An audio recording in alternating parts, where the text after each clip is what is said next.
begini dan begitu. Saya khibah dia, saya sampaikan. Ngomongin dia. Kemudian pada hari raya Idul Fitri atau Idul Adha, datang dia, mohon maaf ya lahir batin misalnya. Nah kita seperti pom bensin kembali dari 0, kosong. Itu dosanya tidak terampuni. Nah, bagaimana cara supaya diampuni? Apa yang diribahkan maka harus disampaikan. Misalnya Kak Dita, kemarin saya pernah ngomongin Kak Dita begini dan begitu. Sampaikan. Mohon keikhlasannya, mohon kehalalannya. Karena saya telah membicarakan Anda yang tidak benar.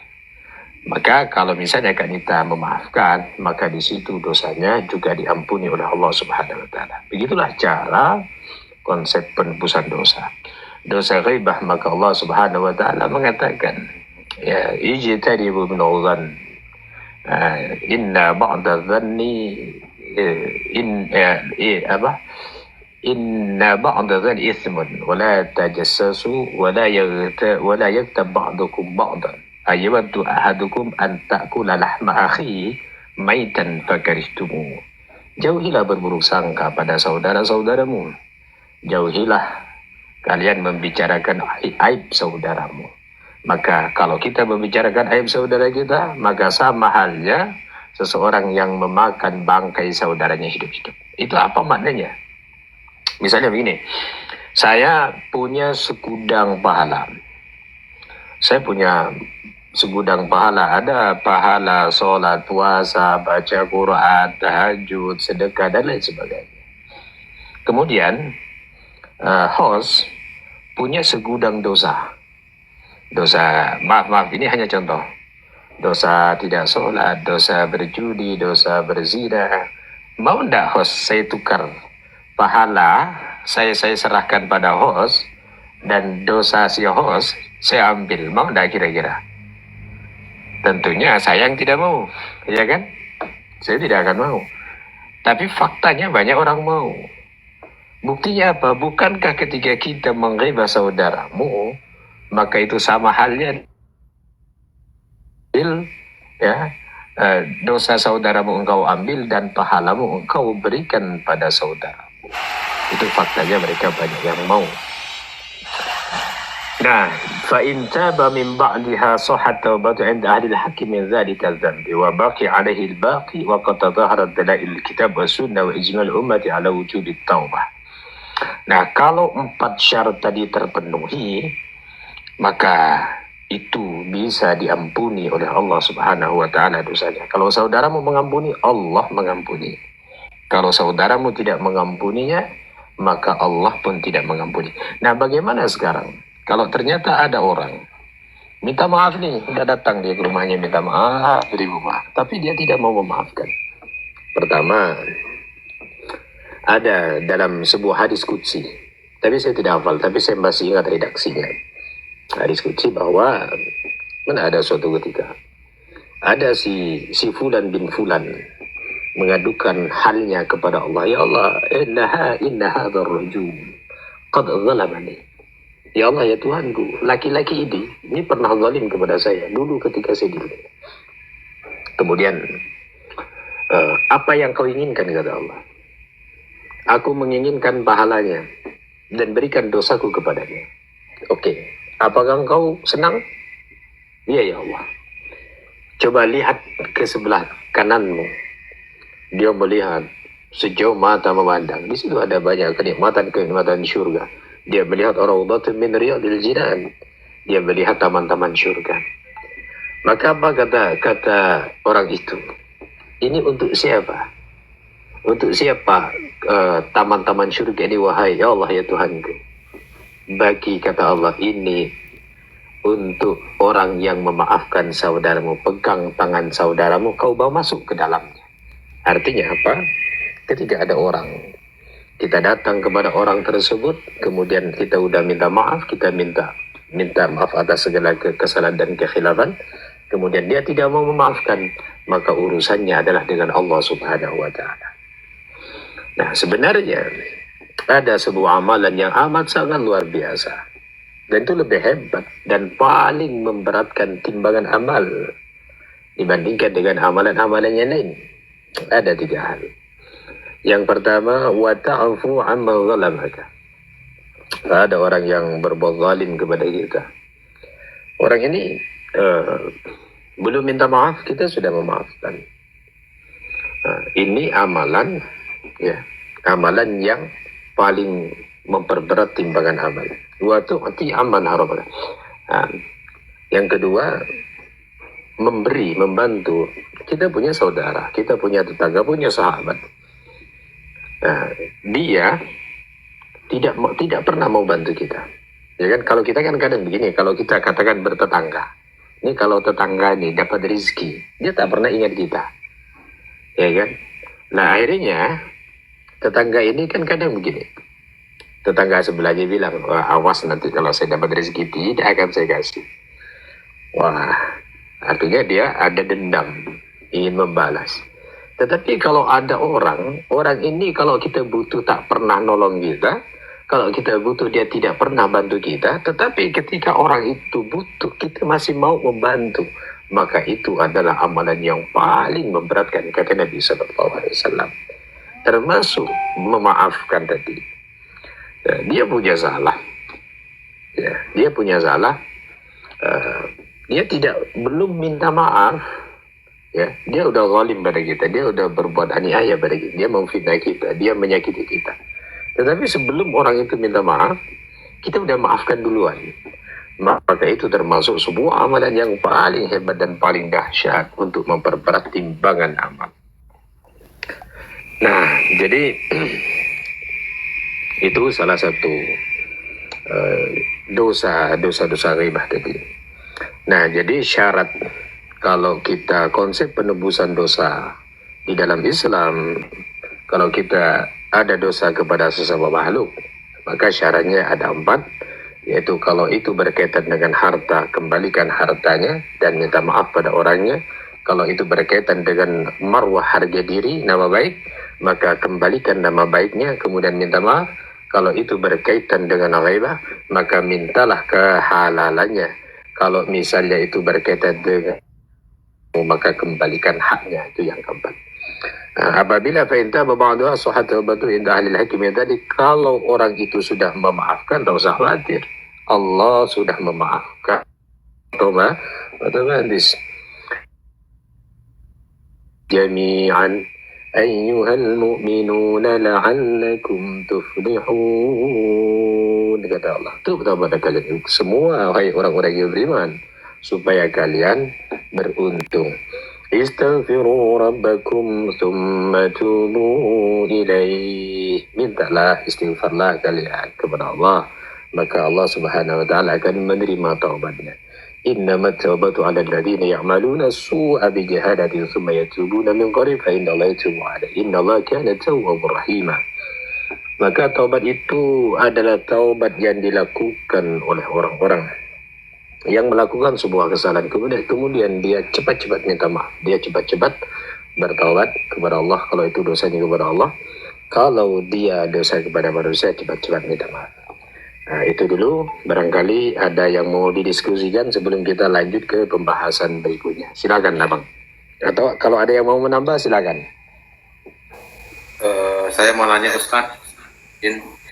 Monggo, Pak Bang. Kalau kita punya saudara kita pernah menyakiti Ustaz, tapi kita sudah coba mencari Ustaz, lalu gak dapat, nomor kontak hilang. Ternyata saya dapat saudara lain.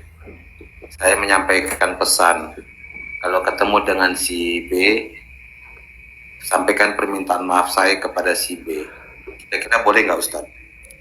Itu pertama, kalau kita berdosa pada satu. Misal begini nih, dasarnya Quran, di Quran surah Al-Baqarah, walakum fil qisasi hayatun ya ulil albab la'allakum ta'qilun. Walakum ya walakum fil qisasi hayatun ya ulil albab la'allakum tattaqun. Kutiba 'alaikum idza hadara ahadakum al-maut. Bukan. Maaf, saya lupa ini. Artinya kalau bapaknya tidak ada, datangi keluarganya. Kalau ternyata hilang kontak nih dengan bapaknya, dengan si A tadi yang bermasalah. Dia si A ini kalau punya anak, datangi anaknya. Ya, jadi kalau didatangi anaknya, kan anaknya memaafkan karena apa namanya? Bukan karena dia tidak mau minta maaf kan, cuma karena ada sesuatu hal. Artinya niat baik al-munqati fil ibadati laula al-udhra hasala lahu thawabuha. Al-munqati fil ibadah, sesuatu yang terputus atau terhalang dalam suatu ibadah karena ada sesuatu dan lain hal. Kita mau minta maaf cuma hilang kontak. Kita udah mau minta maaf tapi orangnya tidak tahu entah kemana, ya kan? Alamannya juga tidak tahu. Maka hasolalahu thawabuha. Maka niat dan tujuan maksud permintaan maaf itu sudah kita dapatkan. Nah, jadi alangkah baiknya kalau sambil itu juga didatangi ke keluarganya termasuk ahli warisnya. Kalau misalnya ada utang, katakan ada utang kepada si A, ya kan, dosanya apa tadi? Katakan dosa punya utang atau dosa pernah zalim ngambil duitnya tadi. Udah hilang jejak, datangilah keluarganya, kembalikanlah pada keluarganya. Oh ternyata keluarganya pun hilang di telan bumi, kembalikanlah ke Baitul Mal. Berapa duit yang pernah diambil? Katakan ada sekitar 50 juta katakan.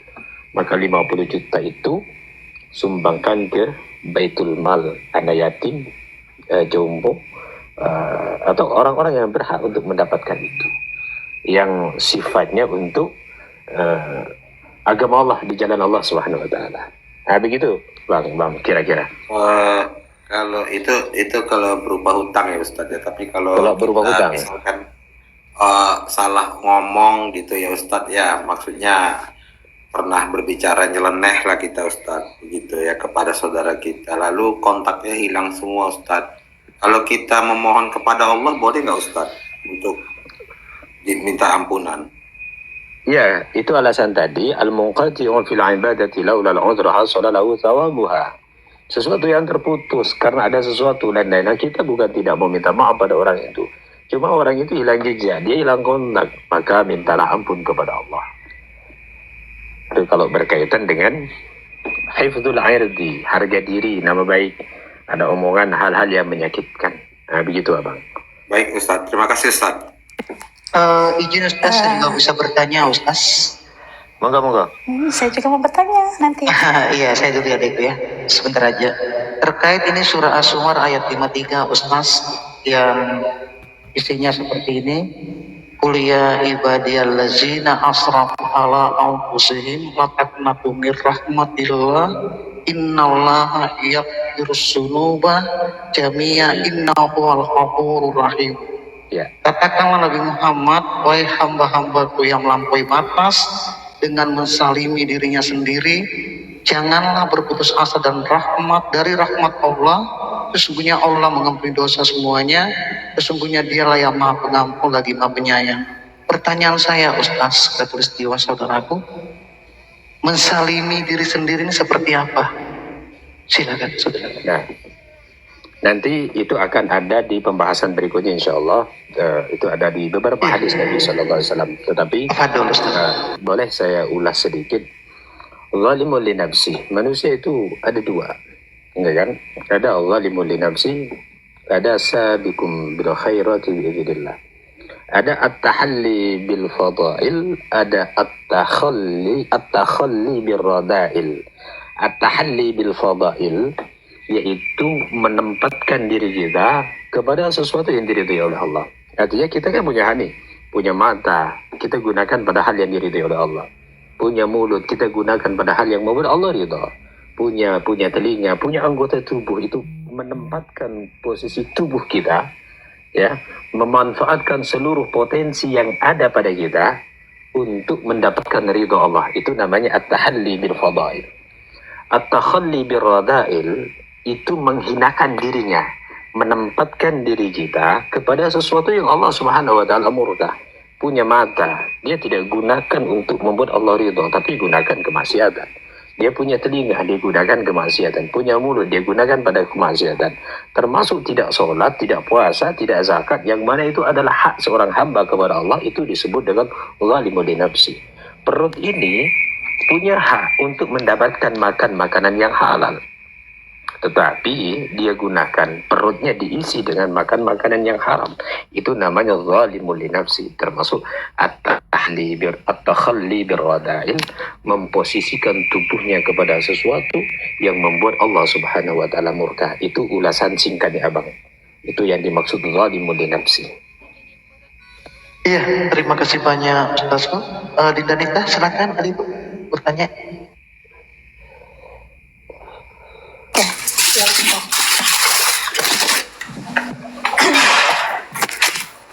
Assalamualaikum warahmatullahi wabarakatuh. Salam warahmatullahi wabarakatuh. Ini Ustadz, saya mau bertanya. Dulu kita pernah punya seorang teman, dan teman itu udah kita anggap seperti saudari kita sendiri, saudari perempuan, bahkan kita anggap seperti adik sendiri, deket banget, sampai segala semua masalah saling berbagi gitu.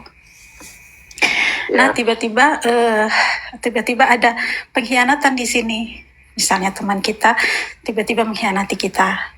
Ini kan rasa kecewa itu sangat ya Ustadz ya, apalagi sudah kita anggap seperti adik. Pasti. Iya, kecewa banget, bahkan merasa banget dikhianati gitu. Terus saya juga merasa dizolimi. Kenapa? Karena banyak hal yang saya tidak duga dia lakukan di belakang saya. Terus dia seperti menjelek-jelekan saya, apa yang tidak ada dijadikan ada. Intinya di sini dia benar-benar menghancurkan, sehancur-hancurnya lah kalau bagi saya. Nah, pertanyaan saya begini Ustadz, dia mengakui kesalahannya, dia mengakui, tapi dia tidak berniat untuk minta maaf. Dia merasa apa yang dia lakukan itu adalah benar, begitu. Dia nggak berniat minta maaf. Tapi saya sebagai manusia, insya Allah, karena saya tetap menganggap dia seperti adik sendiri, jadi saya tetap memaafkan dia. Begitu Ustadz. Nah, pertanyaan saya begini, walaupun sekarang sudah nggak ada lagi komunikasi, nggak ada lagi seperti dulu, apakah tali silaturahmi yang selama ini udah terjalin itu kan putus, begitu Ustadz? Karena setahu saya, apakah dosa memutuskan silaturahmi itu hanya berlaku kepada keluarga, saudara kandung, atau dalam konteks yang luas, begitu Ustaz? Ya baik. Berarti pertanyaannya, apakah ini termasuk dalam konteks memutus silaturahmi? Memutus silaturahmi itu begini. Memang dalam hal ini memutus silaturahmi itu termasuk hal yang dilarang. Termasuk kata Allah, wa yasilu dama amara Allah bi ayu salawi yufsidu dan fil ard. Jadi memutuskan hubungan silaturahmi, kita diperintahkan oleh Allah untuk menyambung hubungan silaturahim. Sebenarnya yang dimaksud memutus hubungan silaturahim, dia lakukan dengan sadar bahwa dia memang memang ada niatan untuk memutus silaturahim. Itu tidak boleh.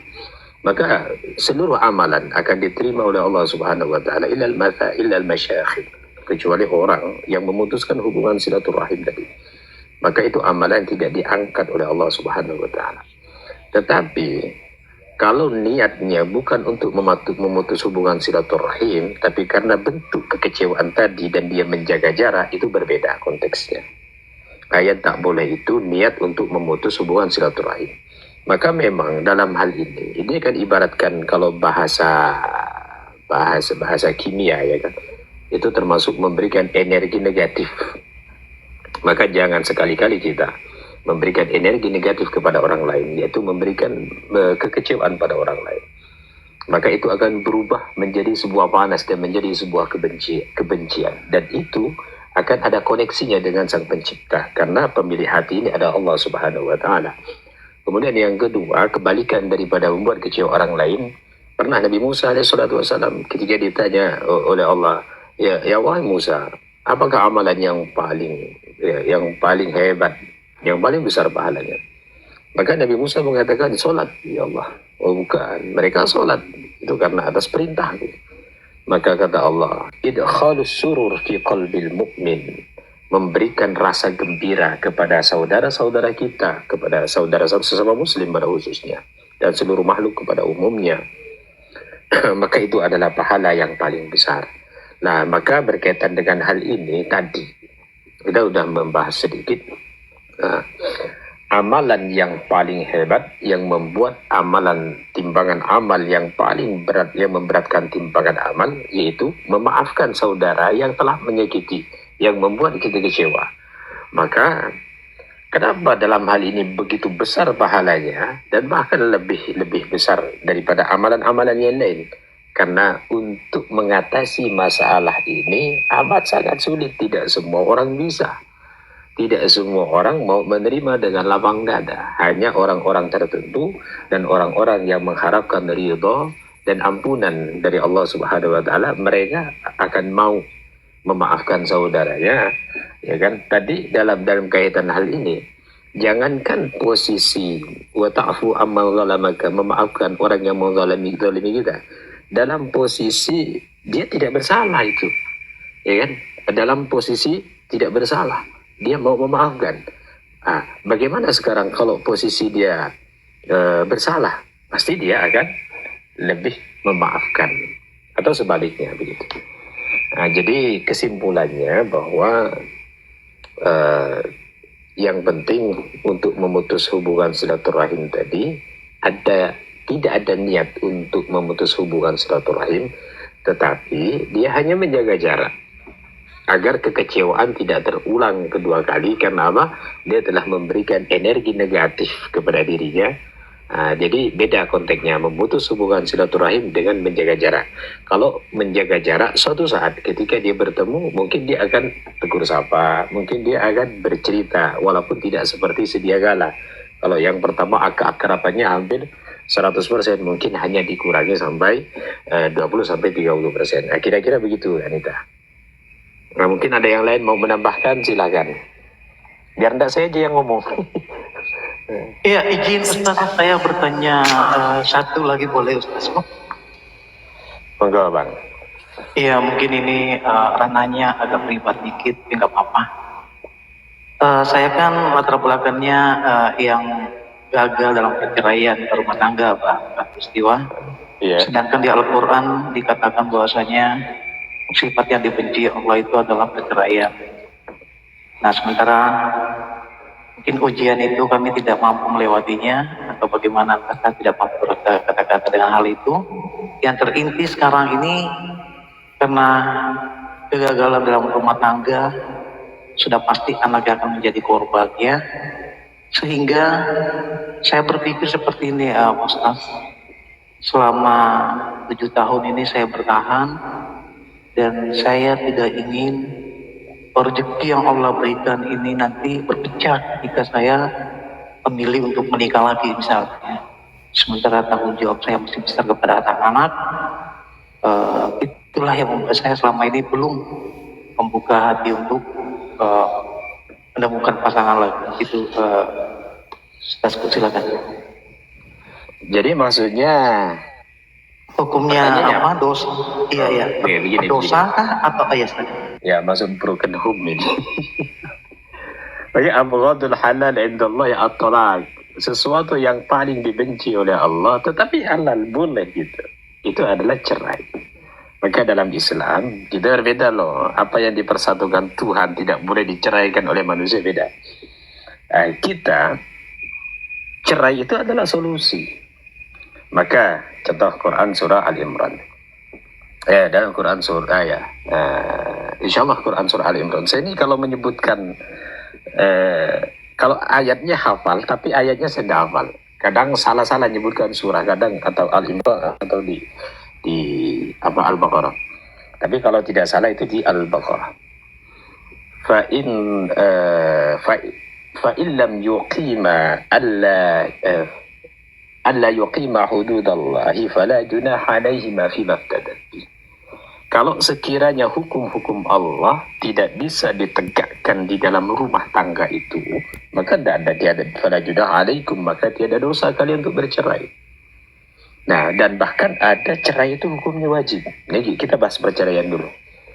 Ada cerai itu wajib. Nah, cerai wajib apa yang dimaksud? Tidak menegakkan hukum-hukum Allah di dalamnya. Atau si istri melakukan fahisyah secara terang-terangan, dosa secara terang-terangan, katakan dia selingkuh, maka itu wajib diceraikan, tak bisa dipertahankan. Nah, berkaitan dengan masalah membuka hati, maka ini nikah ini hukumnya kembalikan kepada hukumnya lagi. Ada hukumnya 4. Yang pertama, menikah itu hukumnya wajib, sebagaimana cerai tadi. Ada hukumnya sunnah, ada hukumnya mubah, dan bahkan ada hukumnya haram. Kalau sekiranya abang mampu secara lahir batin, dari segi finansial dia mampu, ya, dari segi fisiknya mampu juga, ya kan, dari segi ekonomi, dari segi fisik juga mampu, dan kemudian andaikan tidak menikah, maka itu dikhawatirkan akan terjerumus pada perzinahan, maka hukumnya wajib menikah, dan kalau tidak menikah itu berdosa.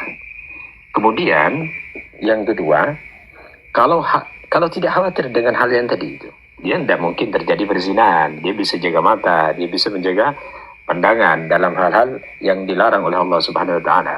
Tapi punya alasan, dia masih ingin membesarkan anak-anaknya, maka itu hukumnya sunnah. Tidaklah masalah, ya, tidaklah berdosa ketika dia ada alasan lain. Yang penting tidak khawatir akan terjadi pada sesuatu hal yang dilarang oleh Allah. Itu apa? Nah, jelas. Terima kasih banyak Ustaz. Masya Allah, tabarakallah Ustaz. Terima kasih banyak. Iya, silakan yang lainnya saudaraku. Jangan lama-lama menjomblo. Yang lainnya coba jangan malu-malu bertanya sejalan loh ya. Izin Ustaz, ada yang typing di bawah atas nama saudara Baron menanyakan tentang surat Yasin ayat ke-40. Apa bunyinya, Bang? La syamsu yambagi laha ang tudrikal qamara walal lailu sabiqun nahar wa kullun fi falaki yasbahun. Yang artinya, tidaklah mungkin bagi matahari mengejar bulan dan malam pun tidak dapat mendahului siang. Masing-masing beredar pada garis edarnya. Ini saudara Baron yang typing di bawah nih, Ustaz. Iya. Pertanyaannya? Dia menanyakan surat Yasin ayat ke-40. Gimana, Kak?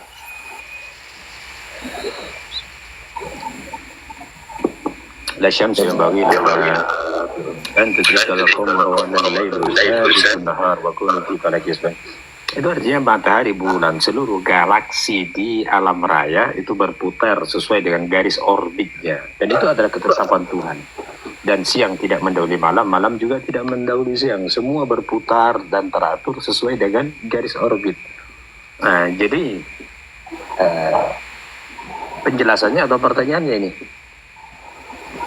Nah, kurang tahu Abang Baron typingnya seperti itu aja, Ustaz. Oh ya, ya berarti kan minta penjelasan mungkin.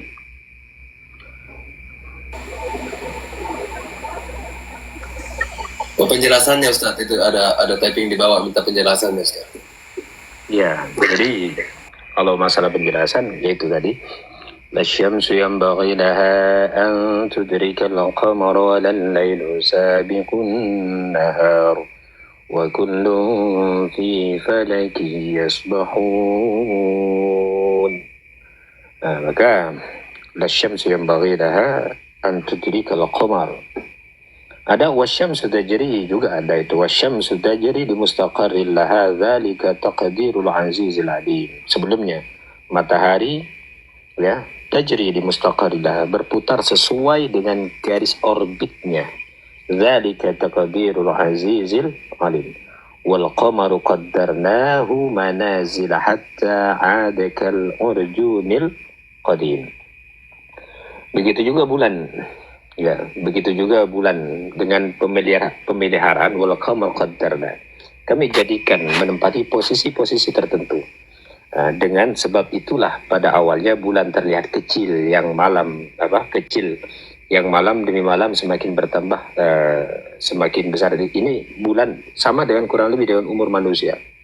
Kalau bulan kan awalnya kecil, kemudian besar, bulat sempurna, kemudian mengecil lagi, kemudian terbenam. Manusia begitu.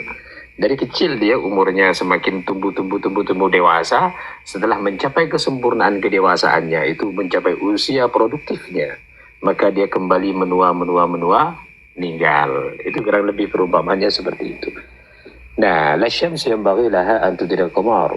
Termasuklah tidaklah matahari itu akan melenceng atau mendahului bulan sama dengan siang tidak akan mendahului malam juga tidak akan mendahului siang. Bulan tidak mendahului matahari, matahari juga tidak mendahului bulan. Begitu juga. Nah, jadi semua itu sudah diatur oleh Allah sesuai dengan garis edarnya, dan itu merupakan tanda kekuasaan Allah. Jadi taqdirul azizil alim. Ketetapan Allah yang maha kuasa dan yang maha bijaksana. Nah, begitu abang.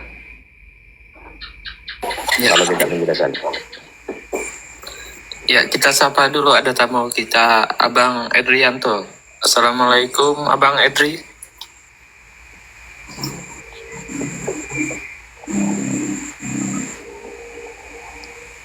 Ya, Abang Edri. Apakah ada yang mau ditanyakan, Abang? Enggak ada. Siap. Iya. Baik, kepada kawan-kawan, saudara-saudariku yang mau bertanya, kami persilahkan. Boleh typing di bawah, atau mau naik ke atas langsung, bisa kami sediakan kursi. Assalamualaikum, itu ada typing di bawah. Bundani bertanya, mungkin Ustadz izin nanya, kalau ada orang menagih hutang dari orang yang sudah meninggal 8 tahun lalu, tapi tidak ada bukti, itu minta penjelasan mungkin Pak Ustadz. Ya, jadi sebenarnya urusan utang piutang ini Allah sudah mengatur sebenarnya di Quran surah berapa itu, pokoknya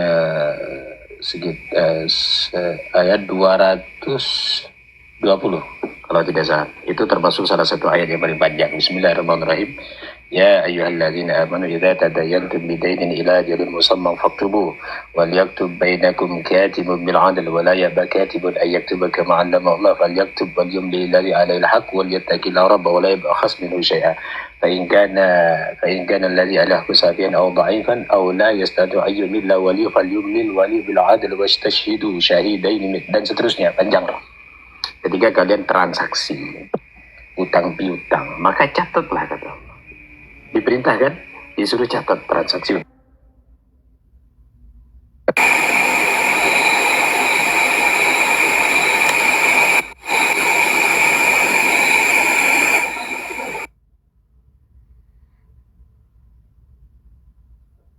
Allazi 'allama bil qalam, termasuk perintah dalam penulisan. Nah, bagaimana sekarang? Ya, ada orang utang piutang, tetapi dia tidak ada bukti. Insya Allah kalau yang mengerti hukum seperti Mr. Bam, ya kan? Saya pernah dulu saya kuliah jurusan hukum, tapi tidak jadi pengacara Mr. Bam. Masya Allah. Alat bukti ini ada 4.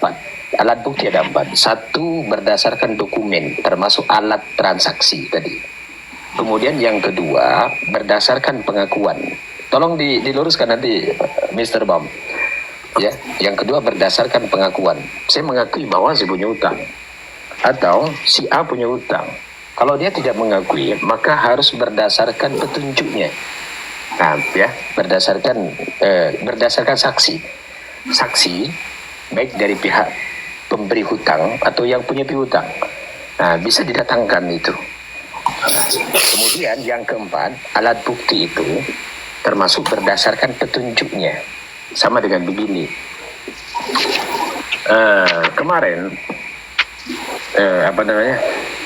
bisa berdasarkan petunjuk. Kata ada kasus korupsi. Si A ini tidak mengakui bahwa dia korupsi, tapi ada indikasi yang memberikan petunjuk bahwa dia korupsi. Berdasarkan apa? Aliran dana misalnya. Itu termasuklah. Nah, jadi harus didatangkan salah satu di antara yang 4. Satu, kalau tidak ada bukti dokumen, cari pengakuannya, baik dari pemberi hutang atau yang menerima hutang. Yang kedua, berdasarkan sumpah. Kalau tidak ada, berdasarkan saksi. Kalau tidak ada, berdasarkan petunjuknya. Maka saya pernah kemarin diinterogasi di roomnya hotel. Tapi saya tak pakai akun ini. Saksi, asyhadu an la ilaha illallah wa asyhadu anna muhammadar rasulullah. Mereka bilang, bagaimana Anda dikatakan sebagai orang yang dikatakan menyaksikan sementara Bapak tidak melihat secara langsung. Jadi saya bilang otak kalian itu standar, saya bilang. Apakah sekarang saya ini saksi, saya bilang, saya saksi ahli. Apakah saksi ahli saya melihat? Tidak toh. Saksi ahli dia, Pak, di pengadilan dia ditanya, bagaimana saudara? Apakah saudara melihat? Tidak. Apakah saudara mendengar? Oh ya, Pak Hakim, saya mendengar. Apakah mendengar juga bisa dijadikan saksi? Apakah dia juga menyaksikan dengan telinganya? Atau dia saksi ahli, dia menyaksikan dengan keahliannya? Maka nanti alastu bi rabbikum qalu bala syahidna wa id akhadha rabbukum min zuhurikum. Ketika sperma manusia diambil oleh Allah, dimintakan persaksiannya. Ditanya oleh Allah, alastu bi rabbikum, bukankah aku ini Tuhanmu? Bala syahidna, iya ya Tuhanku. Ini menurut sebagian ulama kontemporer, dia mengatakan bahwa apa yang dipersaksikan?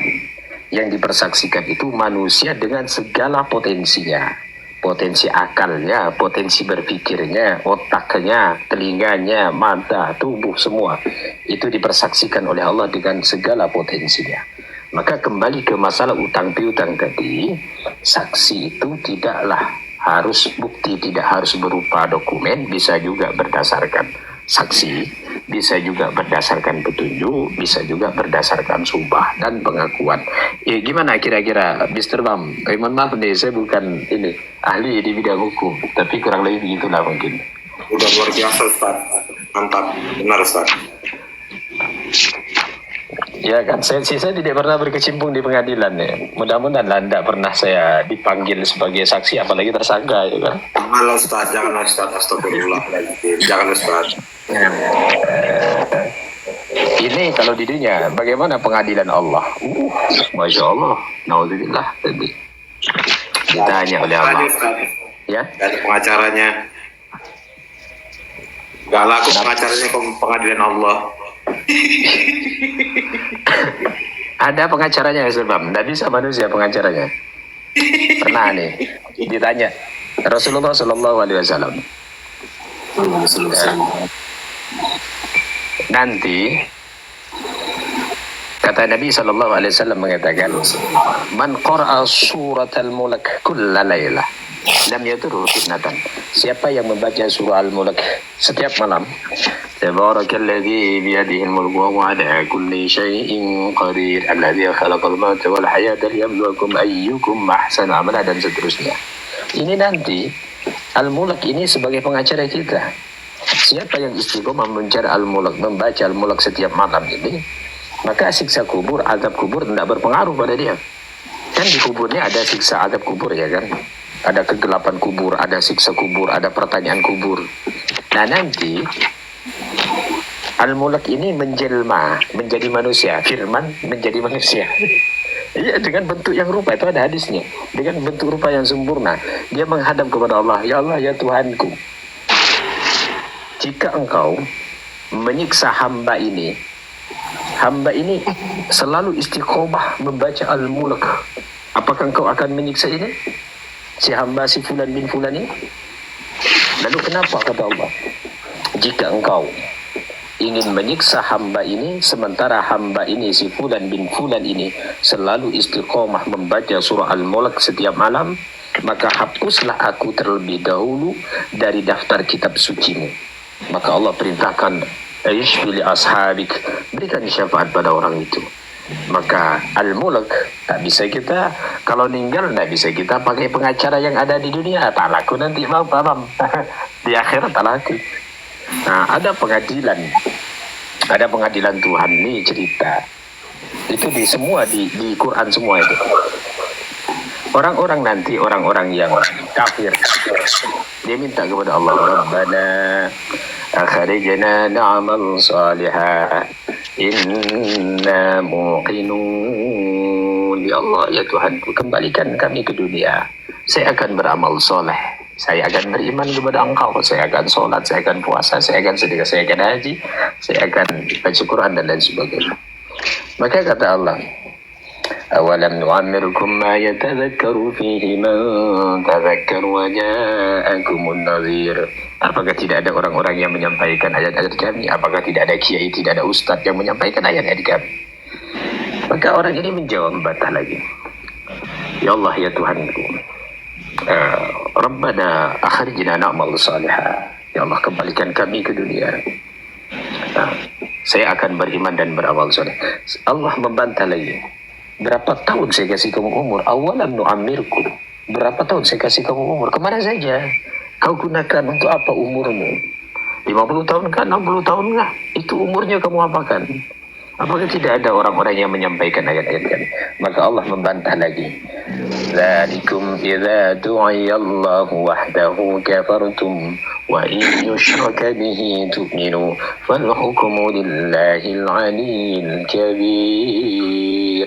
Dzalikum idza du'iya Allah. Yang demikian karena engkau ketika disuruh kepada Tuhanmu, kau suruh sholat, suruh beriman kepada Allah, kau suruh beriman kepada Rasulullah, kau suruh melakukan amal-amal yang soleh, kafartum, kalian ingkar.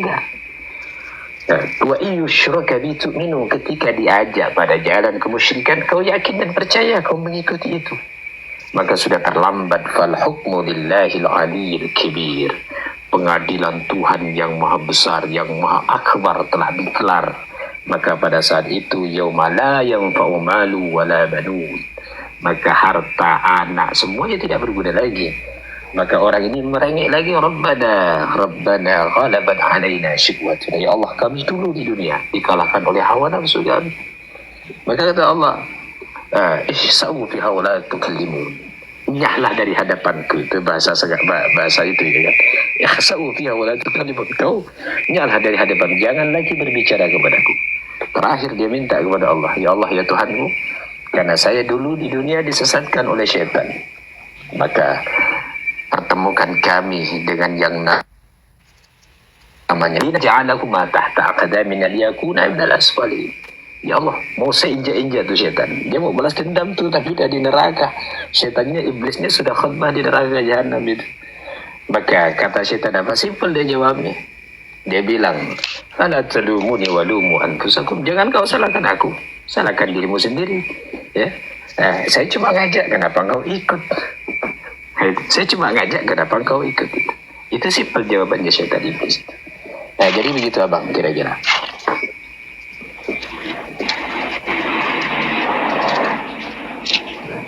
Iya, terima kasih Ustaz. Ya, saudara-saudariku yang lain kalau mau bertanya saya persilahkan. Ya, Itu tadi ada Ratih tuh bertanya di bawah itu. Scroll ke atas, lo Kak, ada tadi tuh Ratih bertanya tuh. iya. Nanti naik aja saya di bawah. Ini Nanti naik aja saya di bawah aja, Pak. hadis Bukhari 4738 Ustadz. Sahih Bukhari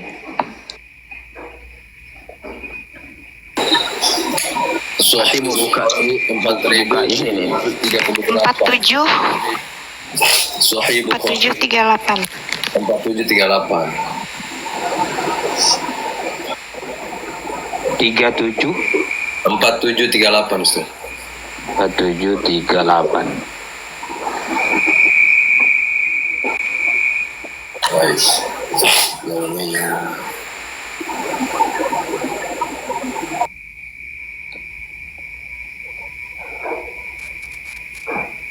Ini bukannya naikin karate.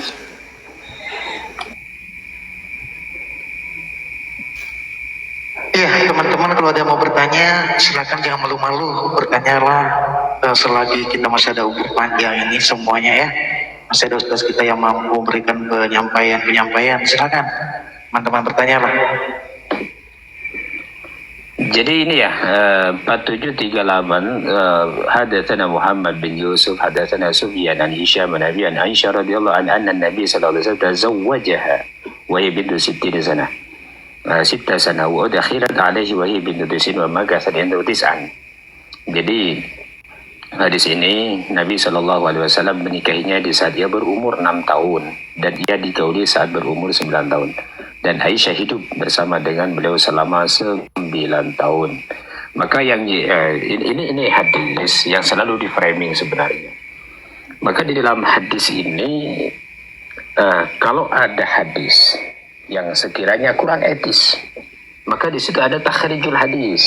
Takhrijul hadis itu kritik sanad, kritik matan.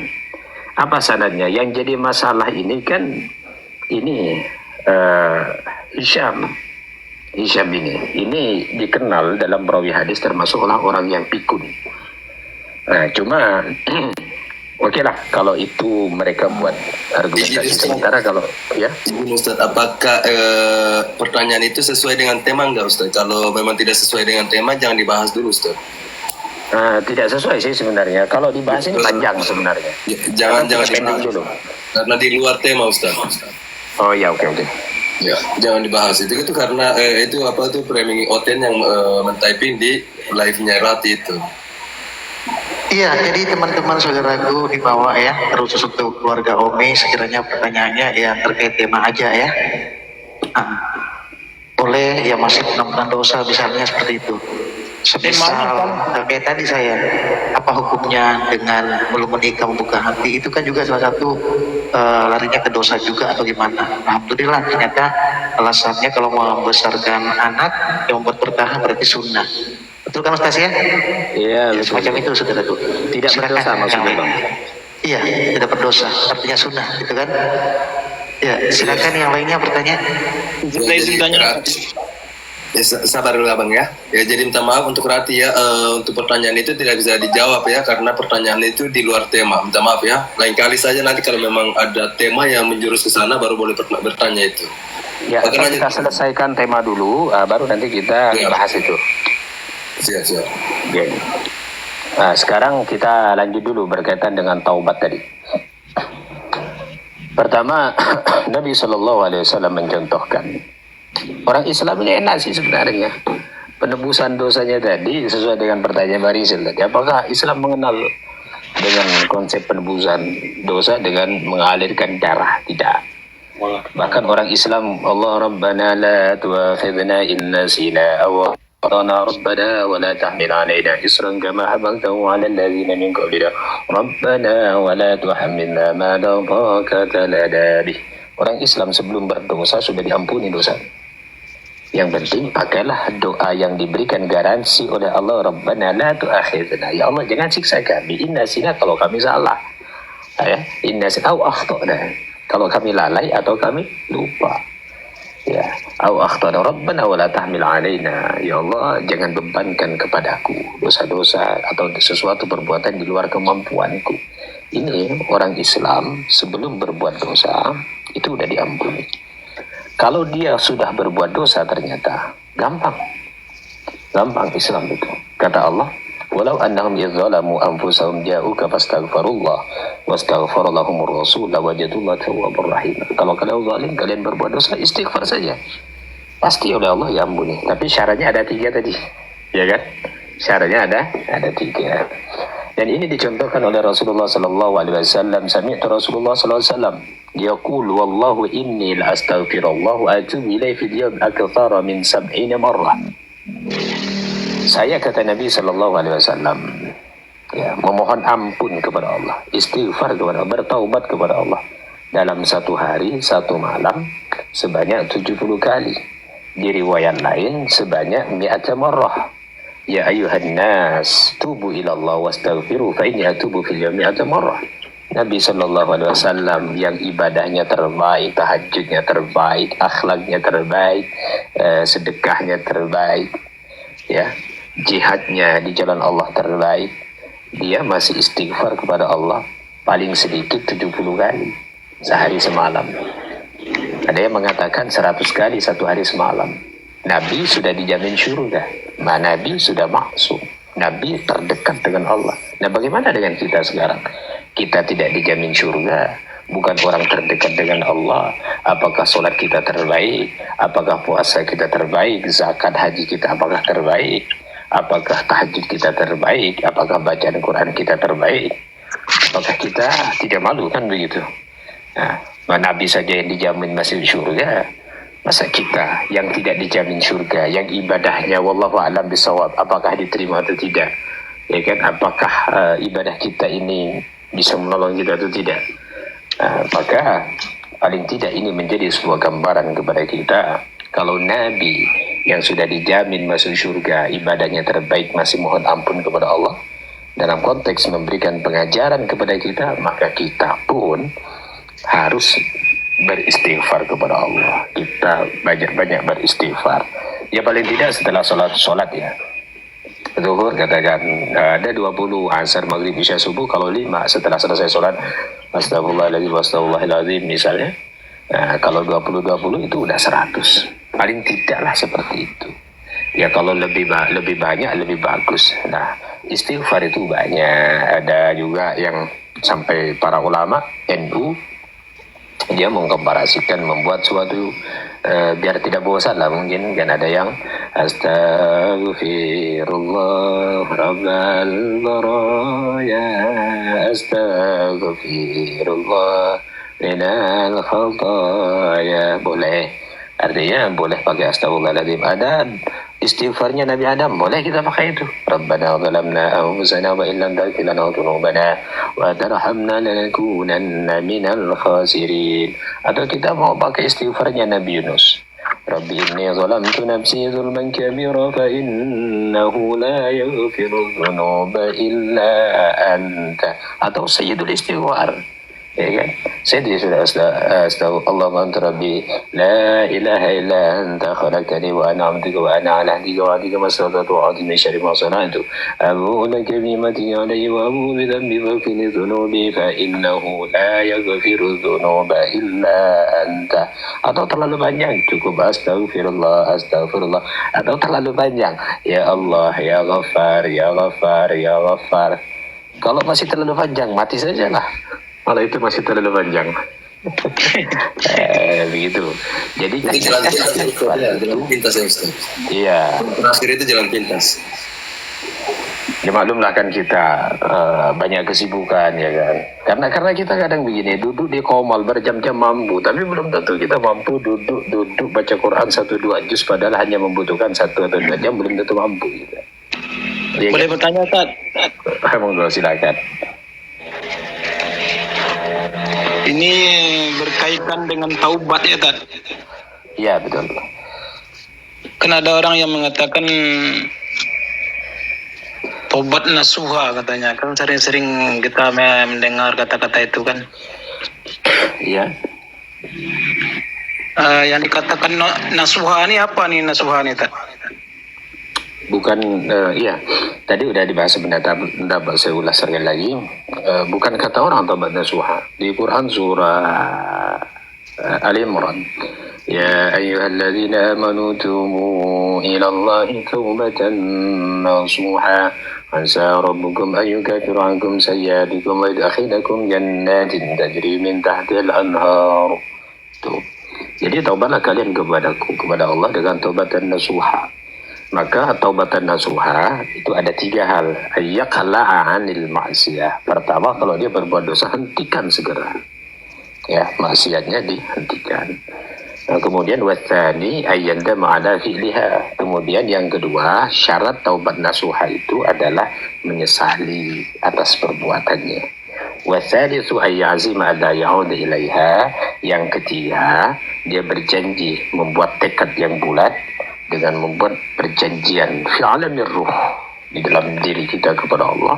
Dia berjanji tidak akan pernah mengulanginya lagi. Kalau itu sudah dilakukan syarat yang ketiga itu, 3 syarat tadi, yakinlah taubat kita pasti diterima oleh Allah. Itu taubat nasuha, Bang. Bukan taubat sambil pedas-pedas 5 menit, ngambil lagi. Taubat nasuha yang nasuha ini apa nih nasuha nih? Nasuha itu murni artinya. Ya, betul Ustaz. Jadi yang dimaksud tobat nasuha itu definisinya Pak Prianto adalah tobat semurni-murninya. Gitu ya, saudaraku? Silakan. Murni atau suci. Nasuha. Nasuha. Bening. Sebening hati kan. Oke, lanjut ya. Ya, Nah, jadi pengajarannya, kalau Nabi, kesimpulannya, Nabi SAW istighfar, ya, yang sudah Nabi, maka kita juga paling tidak harus mengikuti Nabi sebagai suri tauladan. Kalau Nabi tidak minta ampun pun Allah ampuni, ya kan? Maka bedanya Nabi Muhammad kan dikenal dengan Habibullah. Kalau Nabi Ibrahim Khalilullah kekasih. Kalau Khalil itu berbuat dulu baru diampuni. Tapi kalau Habib belum berbuat, itu udah diampuni oleh Allah dosanya. Nah, orang yang Abi Hamzah Anas bin Malik Al-Ansari khadim Rasulullah SAW radhiyallahu qala Rasulullah SAW afrah bi tawbati abdi min ahadikum saqata al-abair wa qad adalla fi ardin fala. Jadi fi riwayat Muslim lillahi asyaddu farhan bi taubati abdi hina yatubu ilaihi min ahadikum kana ala rahilati bi ardin falah. Begini, saya simpulkan saja. Terlalu cepat enggak saya menjelaskan? Iya Ustaz, cukup. Enggak, terus. Pas itu Ustaz. Pas. Jadi, oke. Ketika kita astaghfirullahaladzim atau Rabbana zalamna anfusana wa illam taghfir lana, itu Allah senanglah mendengarnya. Ya, Allah sangat senang mendengarnya. Senangnya Allah. Bagaimana kalau sekarang disebutkan sebuah analogi dalam hadis ini? Ini hadis ini apa? Ada seseorang, dia menunggangi kuda di hamparan yang sangat luas, katakan di gurun pasir. Artinya pasirnya tak bertepi. Tiba-tiba dia jatuh dari kendaraan atau dari kudanya, dan kudanya tuh lari. Dia mau kemana coba? Jalan, dia mati. Nginap, dia bisa diterkam hewan buas. Akhirnya diam, dia berteduh di bawah pohon dengan putus asa, hanya menunggu ajal, hanya menunggu keajaiban. Tiba-tiba kudanya ini datang, balik lagi. Kira-kira senang tidak orang tadi yang ditinggalkan kuda tadi? Senang kan? Bahagia tidak? Kan sangat bahagia, senangnya akan luar biasa. Allah.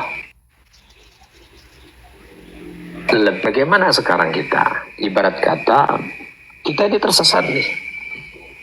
Tersesat, dah mentok, dah ada jalan lain. Tidak ada jalan keluar. Kita terjebak di dalam hutan atau di dalam gua.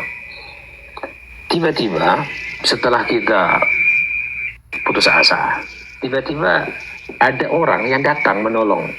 Kira-kira senang tidak? Jawabannya pasti akan sangat senang. Maka Allah lebih senang daripada itu. Andaikan kita ini berlayar nih di tengah laut, kapal itu tenggelam, mereka terapung di sana dan bahkan ada yang meninggal. Udah berhari-hari, ada 1 minggu dia tidak makan. Tiba-tiba ada kapal mendekat, kapal itu mendekat dan memberikan pertolongan. Kemudian diangkatlah ke kapal, diberikan perlengkapan, dokternya pun siap, dikasihlah makanan. Kira-kira senang apa tidak? Pasti sangat senang. Nah, Allah lebih senang daripada itu.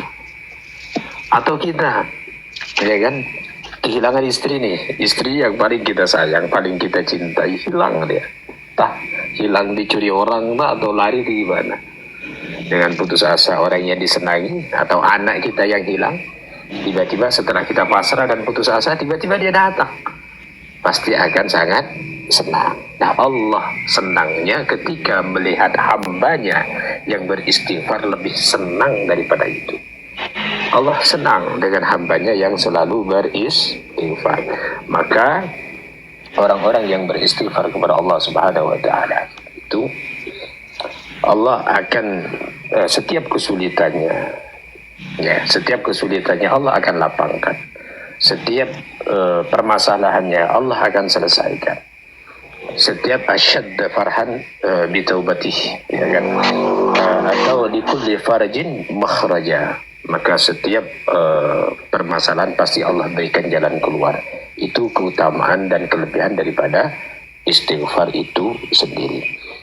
Maka Allah Subhanahu wa taala, innallaha ta'ala yabsutu biyadi bil laili yatuba masa an-nahar wa yabsutu biyadi bin nahar yatuba masa al-lail hatta tatlu'a asy-syamsu min magharibiha. Allah sebenarnya 24 jam ini kalau siang Allah ini membuka ampunan, Allah membuka rahmatnya selebar-lebarnya untuk hambanya yang berbuat dosa di malam hari, sampai dari pagi terbit fajar sampai terbenam matahari, berarti maghrib. Ketika malam Allah membuka pintu ampunan, membuka pintu rahmatnya seluas-luasnya untuk orang-orang yang berbuat dosa di siang hari. Nah, kalau sekarang kita buatkan analogi begini. Ada orang tua, mama kita, ya kan? Nah, ada informasi anaknya yang merantau, katakan di Malaysia, atau anaknya yang jauh, kan? Dia akan pulang ke rumahnya. Maka mamanya sudah persiapkan segala sesuatunya dengan gembira dan senang hati. Rumahnya dibuka selebar-lebarnya, makanan kesukaannya pun disiapkan. Tiba-tiba ternyata anak ini tak datang. Kecewa tidak? Pasti sangat kecewa. Bagaimana kalau anak ini ternyata datang? Pasti orang tuanya bahagia. Begitu juga dengan Allah. Ya, begitu juga dengan Allah. Ketika ternyata Allah sudah membuka rahmatnya seluas-luasnya, ternyata dia datang minta ampun kepada Allah, istighfar kepada Allah. Nah, maka Allah senang. Kalau ternyata dia tak datang, tak minta ampun, ya pastinya Allah kecewa. Begitu juga orang tua kepada anaknya. Nah, kemudian maka inti dari pembahasan ini adalah jangan bosan-bosan kita untuk selalu beristighfar kepada Allah. Kalau di siang hari, jangan nunggu malam hari. Kalau di malam hari, jangan nunggu di siang hari. Maka karena umur tidak ada yang tahu nih, ya kan, ada sebuah perkataan para ulama, tazawwadu bi taqwa, berbekalah kalian dengan takwa. Fa innaka la tadri, kalian tidak akan tahu. Idza janna lailun min nahar, apabila malam kian kelam, hal ta'ishu ila al-fajr, apakah engkau bisa hidup di waktu pagi? Siapa yang menjamin malam hari ini besok kita masih hidup? Tidak ada yang menjamin. Wa kam min fata amsa wa adha dhahikan, berapa banyak seorang pemuda-pemudi di waktu pagi, sore, siang tertawa riang gembira. Waqad ustidat akfanuhu wa huwa la ya'lam, sementara kain kafan telah ditenun, dijahit oleh para malaikat, sementara kita tidak tahu. Wa kam min sahihin mata bighairi illatin, berapa banyak orang yang sehat segar bugar mati tanpa adanya penyakit yang mendahulunya. Karena syaratnya orang mati tidak harus sakit. Wa kam min saqimin ta'isu hina minal qadar, berapa banyak orang yang sakit, ya, dikira tetangganya dia tidak akan lama, malah tetangganya yang sehat yang mati duluan. Ya, berapa lama orang yang sakit tapi bisa hidup dalam waktu yang cukup lama. Wa kam min urusin zayyanu li sahibiha, berapa banyak seorang pengantin yang berhias untuk pasangannya. Wa qad kubitat arwahuhum lailatal qadr. Nah, jadi ya, berapa banyak seorang pengantin besok mau menikah, malamnya diambil nyawanya, mati. Ada yang lagi akad meninggal. Itu berapa banyak orang seperti itu. Maka kata Nabi, jadilah orang yang cerdas. Pernah ditanya oleh sahabat, ya Rasulullah, man akiyatun nas ya Rasulullah, siapakah yang paling cerdas ya Rasulullah? Rasulullah tidak mengatakan orang yang paling cerdas adalah orang yang paling hebat dalam urusan dunia. Tidak. Rasulullah tidak mengatakan orang yang paling hebat dari segi intelektualnya, atau paling hebat dalam dari segi akademik, yang punya gelar profesor doktor, tidak. Tetapi kata Nabi, man yadhkurunal maut, orang yang ingat akan kematian, wasti'adadan lil maut, dan orang yang siap siaga untuk bekal di bawah mati. Maka carilah akhiratmu seolah-olah kita akan mati besok. Istighfar, banyak-banyak istighfar kepada Allah, minta ampun kepada Allah seolah-olah kita akan mati besok. Maka carilah duniamu seolah-olah engkau akan hidup selamanya, dengan dibalik. Kalau kita cari dunia seolah-olah kita akan mati besok, kita tidak semangat cari dunia, tidak semangat kita kerja. Tapi kalau kita mencari urusan akhirat, seolah-olah kita akan hidup selamanya, maka orang ini akan tulul amal, panjang angan-angan. Itu bahaya. Karena dia berbuat dosa sampai aja, umurku masih panjang. Jangan mengatakan saya masih muda, saya pasti umurku masih panjang. Belum tentu. Tidak, belum tentu. Karena syaratnya orang mati tidak harus tua. Kadang yang muda itu yang dipanggil duluan oleh Allah Subhanahu wa taala. Jadi kesimpulannya, banyak-banyaklah beristighfar, jangan terpengaruh kepada umur ataupun dalam kondisi badan kita yang sehat. Itu kesimpulannya. Tahu sejauh ini ada pertanyaan? Iya. Izin bertanya Ustaz ya. Oke. Ini ada cerita gitu Ustaz. Pada saat saya kecil itu pernah dengar cerita begini. Ada seorang tokoh muslim, ahli ibadah begitu. Ya. Dia itu ahli dalam berpedang. Pada suatu saat dia menghunuskan pedangnya ke tanah, ke bumi, sampai menyayat-nyayat bumi. Nah kan itu ketika beliau meninggal, jenazahnya itu tidak diterima bumi begitu. Jadi dihanyutkan di laut gitu. Itu ceritanya nggak tahu apakah itu dari sumber mana begitu. Pada saat saya kecil itu berarti kan kalau dalam Al-Quran kan bumi itu juga bersaksi begitu atas dosa-dosa kita begitu. Apakah benar begitu Ustaz? Dan bagaimana cara meminta ampun kepada makhluk yang seperti hewan dan benda mati begitu Ustaz? Bahkan kan iya Ustaz. Oke. Paham Ustaz. Syarat tadi kita bahas kalau hakul adam berkaitan dengan manusia. Fa in kanat malan aw nahwahu raddu ilaihi. Jika dosa itu berkaitan dengan harta, misalnya ini bang Lokatawa melewati jalan pakai sepeda motor ngebut, tiba-tiba ada ayam kelindes mati. Bagaimana caranya? Datangi pemiliknya, tanya, kalau bapak minta minta ganti rugi, saya ganti rugi. Kemudian kalau si pemilik dibilang, "Dalam tidak apa karena itu tidak sengaja saya pun ikhlas." Nah, maka itu dosanya diampuni. Begitu konsep penebusan dosanya. Kalau dosa sesama makhluk. Atau kita pernah ngebut tadi, sama kasus dengan ayam tadi. Nah, ternyata setelah ayam ini kelindes kan mati, kita tidak tahu pemiliknya. Abang ambilkan pakaian yang terbaik, sedekahkan dengan niat supaya dosa-dosanya diampuni atas ketidaksengajaan tadi, karena telah membunuh binatang secara tidak sengaja. Dan itulah yang dilakukan oleh Syekh Abdul Qadir Jailani. Nah begitu bang, cara penebusan dosanya.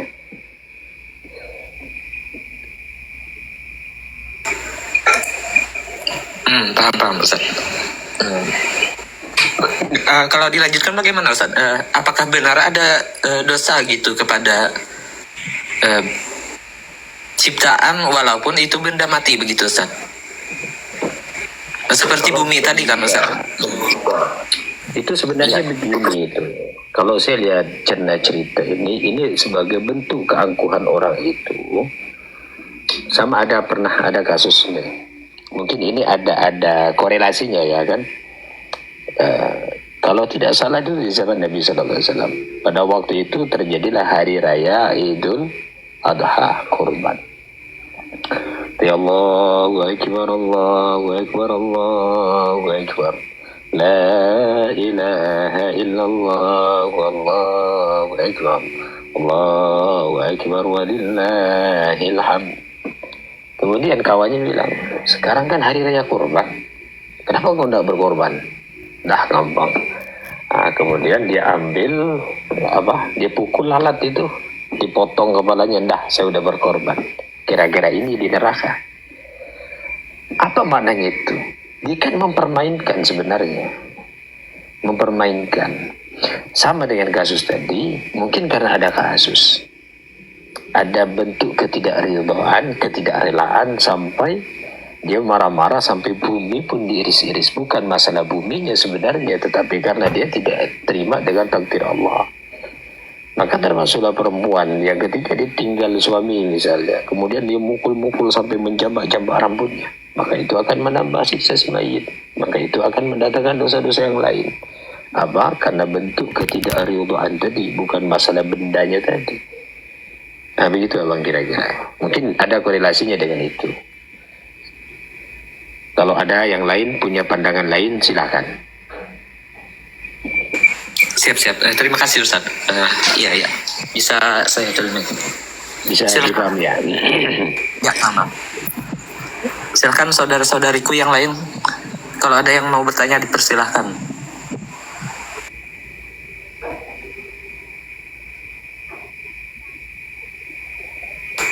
Ya, kalau silakan saudara-saudara yang lain bertanya. Mungkin ada dari YouTube, saudara itu kenal?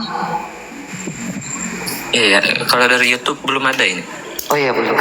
Baik teman-teman di YouTube maupun di komal tersebut di bawah ya saudaraku, kalau ada yang mau bertanya silakan. Masih ada Ustaz waktunya di sini untuk menjawab. Silakan saudaraku.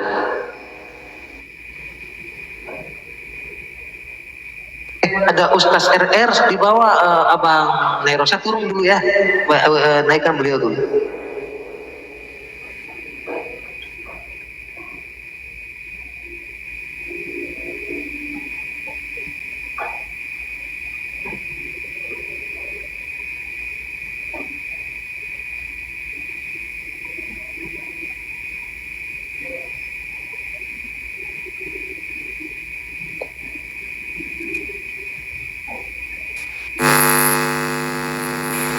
Assalamualaikum warahmatullahi wabarakatuh. Waalaikumsalam warahmatullahi wabarakatuh. Dilanjut. Saya nyimak ini. Lanjut. Apa pembahasannya? Taubat pengampunan dosa. Konsep penebusan dosa dalam Islam. Jadi ini menarik ya. Baru kita bisa ya bicara tentang penebusan dosa ya. Padahal udah kita canangkan beberapa waktu lalu ya, baru sekarang ini.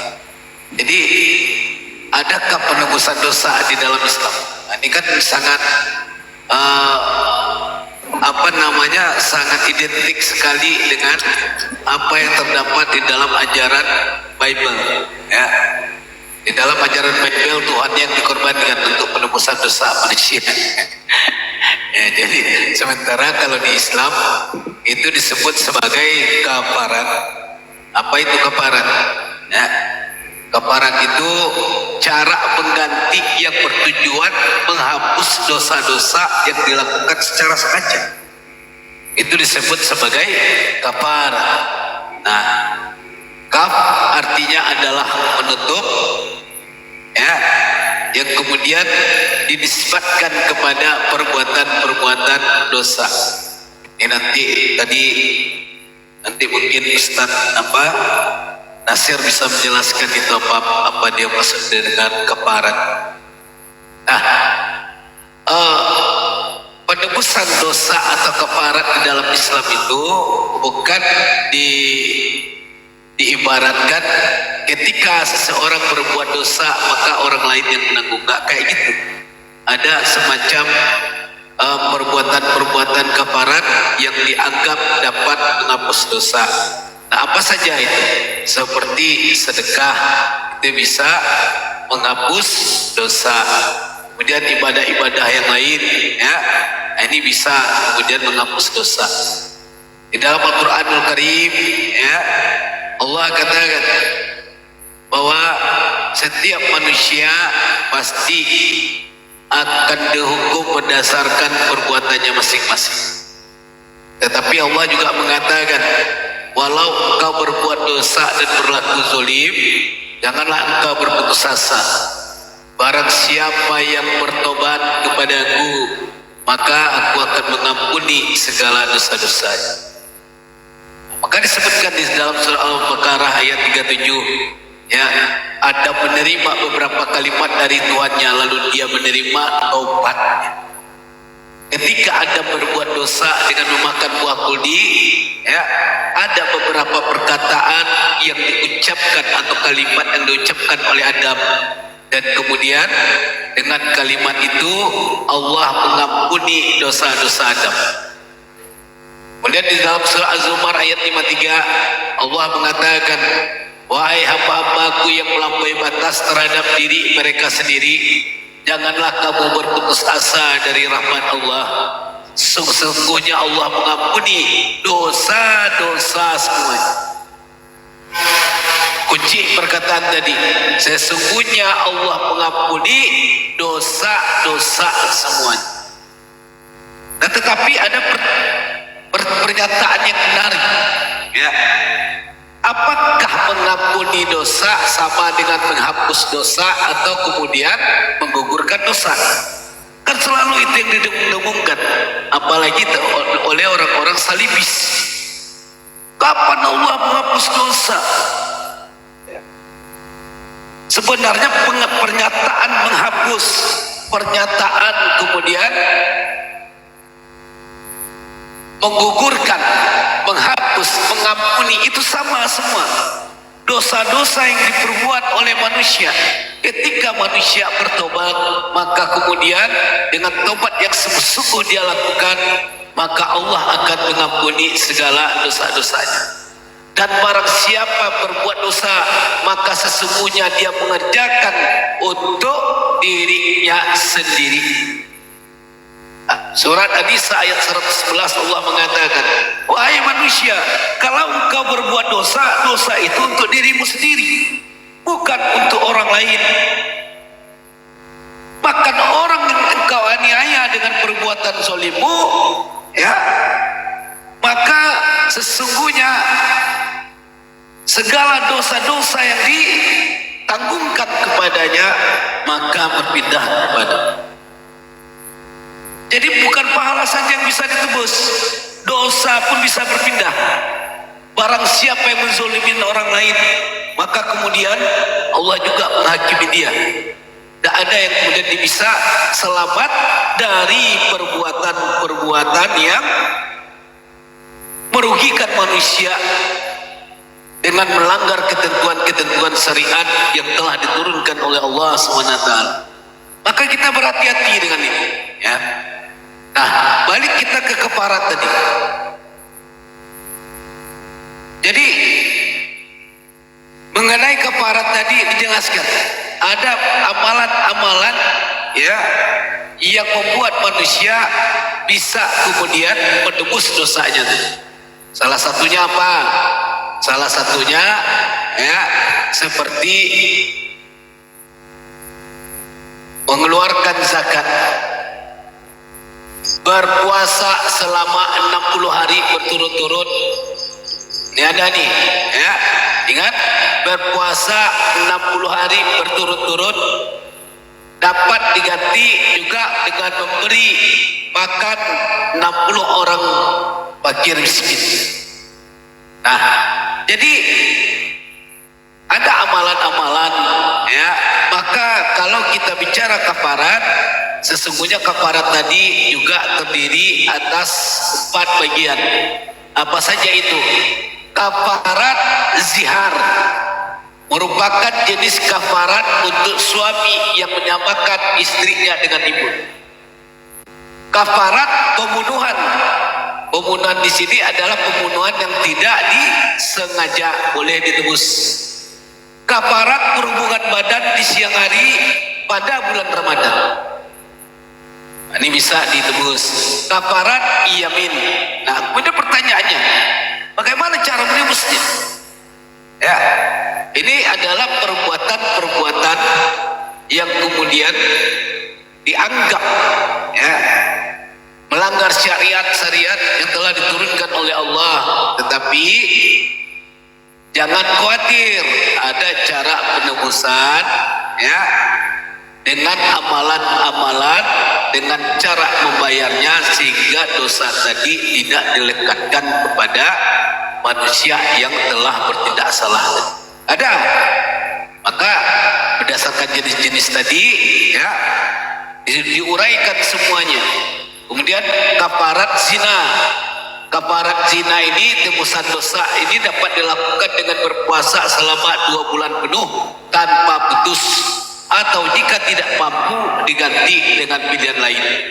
Pilihan lain adalah memberi kepada 60 fakir miskin yang berbeda dan harus sesuai dengan porsi sebanyak 1 mud. Wah, ini penjelasannya nih apa sekali ini ya, penjelasannya detail sekali. Berzina pun kafaratnya ada, penebusannya ada. Intinya adalah ya, segala perbuatan yang kemudian menebus dosa tadi tentu perbuatan-perbuatan yang baik-baik yang dilakukan, seperti memberi anak fakir miskin makan atau berpuasa untuk diri sendiri. Nah, ingat, ini adalah berupa perbuatan dan tingkah laku. Jadi tidak ada penebusan, bam lawyer kemudian berzina, tetapi yang menebus adalah katulistiwa. Tidak ada itu ya, tidak ada bisa yang seperti itu. Manusia yang berbuat, si A yang berbuat, si A yang harus melakukan perbuatan untuk menebus tadi. Itulah keadilan di dalam Islam ya. Tak ada kemudian keadilan di dalam Islam, manusia berbuat dosa, Tuhannya kemudian dihukum. Gimana itu ya? Yang kita tidak mengenal kayak gitu. Karena sesungguhnya Tuhan Maha Suci, Dia Maha Sempurna. Tuhan tidak pernah berbuat salah, manusia tempatnya berbuat salah. Kalau manusia berbuat salah, kemudian Tuhan telah memberi petunjuk. Apa petunjuknya? Ya, barang siapa yang salah harus bertobat. Barang siapa yang berbuat salah harus kemudian melaksanakan amalan-amalan untuk menghapus seluruh dosa-dosa. Ini perintah Tuhan. Jangan kemudian kalian berbuat dosa, Tuhan yang dibunuh untuk menebus dosa dari makhluk ciptaannya. Nah, ini gagal paham kita jadi. Ya, mungkin sedikit itu mengenai apa? Taubat, pengampunan dan dosa. Itulah bentuk di dalam Islam. Maka dikatakan, taubatlah kamu dengan sungguh-sungguh, memintalah kepada Allah dengan sungguh-sungguh, maka Allah akan mengijabah apapun yang kamu minta padanya. Apalagi pertobatan. Allah sangat mencintai orang-orang yang bertobat daripada orang-orang alim, banyak beribadah tetapi dia memiliki kesombongan di dalam hati. Silakan kembalikan kepada Ustaz Katulistiwa.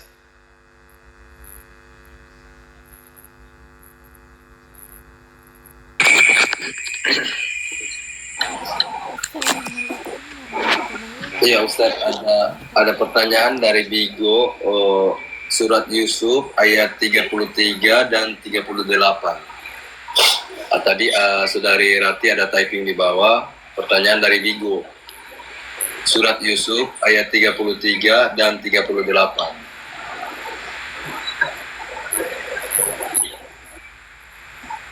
Jadi pertanyaannya apa itu, Abang?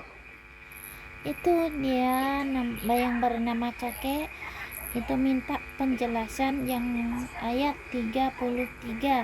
Kalau yang dari Bigo itu dari namanya Rangga dan Yuyu ayat 38. Kalau Rangganya, kalau Yuyu dia ayat ke-37-nya. Baik, ini cerita Nabi Yusuf alaihissalam yang pernah dituduh didakwa ingin berbuat yang tidak senonoh pada istrinya Al-Aziz yang dikenal dengan Siti Zulaikha kalau tidak salah. Qala rabbi sijidu ahabbu ilayya mimma yad'unani ilayh. Nabi Yusuf alaihissalam dipaksa untuk mengakui itu. Maka kata Nabi Yusuf, saya lebih suka di penjara daripada saya mengakui sesuatu yang tidak saya perbuat. Wa illa tasrif anni kaidahun asbu ilaihim wa akum minal jahilin. Kalau saya mengikuti mereka sesuai dengan kemauan dan keinginan mereka, maka tentulah kami termasuk orang-orang yang zalim. Maka fastajaba lahu rabbuhu fasarafa anhu kaidahun innahu huwas-sami'ul 'alim. Kemudian Allah mengabulkan apa yang diinginkan oleh Nabi Yusuf alaihissalam. Akhirnya Nabi Yusuf alaihissalam dilindungi dengan perbuatan makar mereka.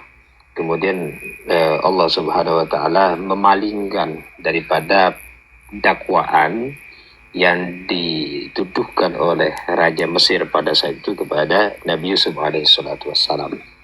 Artinya Allah menolong. Nah, kemudian berkaitan dengan 38 ya.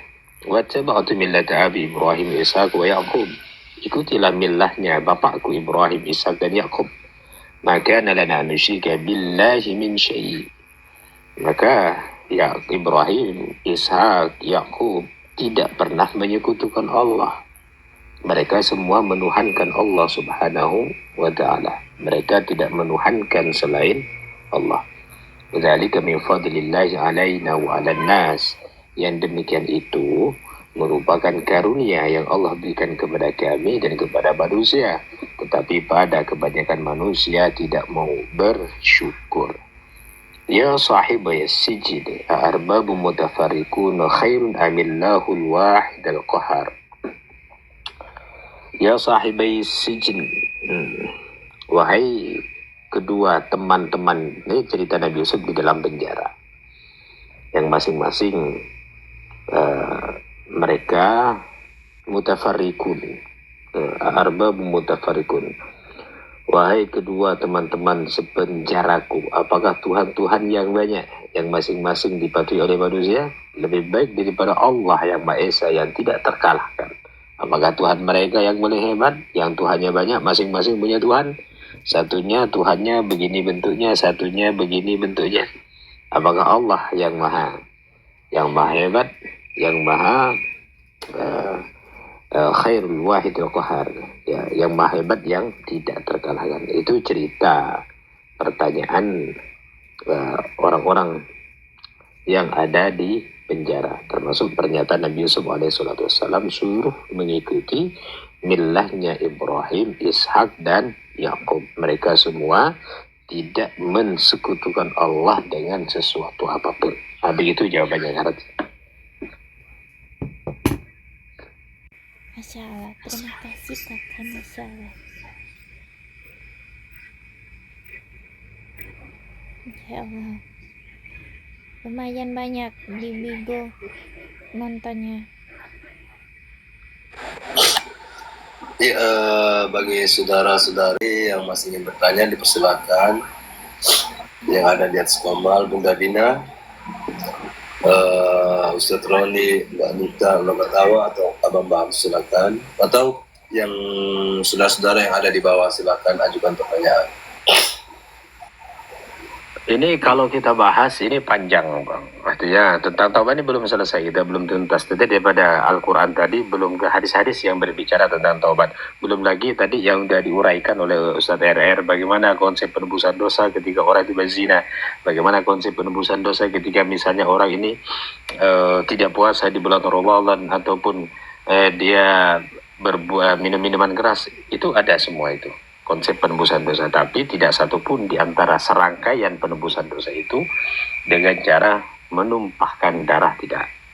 Semuanya, bahkan saking hebatnya Allah Subhanahu wa ta'ala, ketika seseorang nih misalnya nih berhubungan suami istri di bulan Ramadan, ya kan, kecelakaan, maklum sebelum seminggu sebelum bulan Ramadan dia akan nikah, itu kan. Nah, di siang hari kecelakaan dia. Maka konsep penebusannya dosanya bagaimana? Ya, termasuklah puasa syahrain mutatabi'ain, 2 bulan berturut-turut.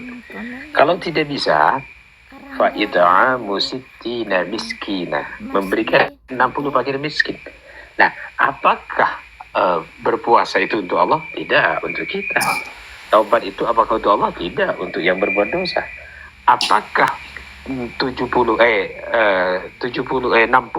makanan yang diberikan kepada fakir miskin itu untuk Allah? Tidak. Itu juga untuk apa? Itu untuk sosial, bukan untuk Allah. Allah tidak butuh semua itu. Kemudian itqu raqabah atau merdekakan budak. Ini datangnya Islam bukan memperbudak manusia, tetapi memanusiakan manusia. Yang awalnya wanita itu direndahkan, Islam mengangkat setinggi-tingginya. Yang awalnya terjadi marak perbudakan di antara kalangan orang-orang jahiliyah pada zaman dulu, datang Islam, semua dimerdekakan, dibeli, dimerdekakan, semua dimerdekakan. Akhirnya Islam itu menghapus perbudakan di muka bumi. Maka Islam, Masya Allah, alin wala yu'la alaih. Islam itu tinggi dan tidak, jangan kita sekali-kali merendahkan agama Islam. Karena Islam secara universal, mulai dari konsep ketuhanan dan ajaran, kemudian dari segi hukumnya, semuanya mengatur tatanan kehidupan. Kalau tidak ada Islam, kacau dunia ini. Nah, begitu Abang. Jadi apakah kita lanjut ke sesi tanya jawab atau kita lanjutkan pembahasannya sampai selesai? Tapi saya silakan Abang ketawa, silakan. Ya, saya serahkan kepada host saja sih.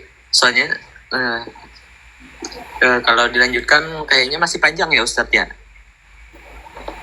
Panjang lah, biar sampai subuh nanti. izin. Ya, waktu yang untuk keluarga Umi kan 2 jam.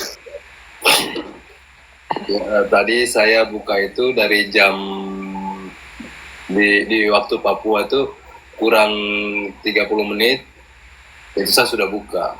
Nah, ini udah jam 12 lewat di waktu Papua. Kalau masih mau dilanjutkan, silakan. Aman-aman aja. Mungkin kita bisa tambah sedikit.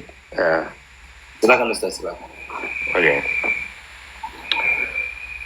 Jadi berkaitan masalah dosa ini, Allah yaghfiru dzunuba jami'a. Allah mengampuni semua dosa-dosa. Malam yughargir. Selama orang itu tidak nyawa sebelum ditengkorokan, orang itu bertaubat kepada Allah, masih Allah pasti akan menerima taubat. Jadi tak usah khawatir. Pendosa, rahmat Allah, ampunan Allah disediakan kepada para pendosa.